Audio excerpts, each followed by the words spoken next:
नमस्कार प्रेक्षकांनो, स्वागत आहे आपल्या यूट्यूब चॅनलवर. लग्नानंतर होईलच प्रेम या मालिकेच्या भागामध्ये आपल्याला असं पाहायला मिळतं की तर रम्या ऑफिसला जात असते तर त्या ठिकाणी तिच्या समोर आता नंदिनी येते.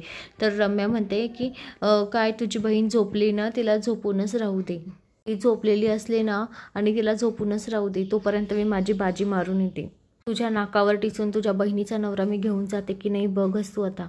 आता नंदिनी काहीच बोलत नसते तेव्हा ती आता रम्या म्हणते, का गं एवढी गप्प काय, तुला तुझ्या बहिणीची बाजू मांडायची नाही आहे का माझ्यासमोर? तेव्हा नंदिनी लगेच म्हणते, मी बोलून नाही दाखवत तर मी करून दाखवते. बघच तुम्ही माझ्या बहिणीचा नवरा तुला कशी काय घेऊ देते आणि घेऊन जाऊ देते.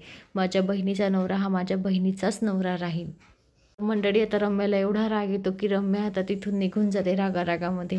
तर आता नंदिनी चांगलीच एक आयडिया करते आणि जसं की ती पार्थ आणि काव्या दोघंजण एकमेकांना कसे भेटतील, एकमेकांना कसे वेळ देतील याची आयडिया करत असते. तर मंडळी आता नंदिनी पार्थ आणि काव्याला जवळ आणेल तर आता रम्या पार्थपासून लांब जाईल.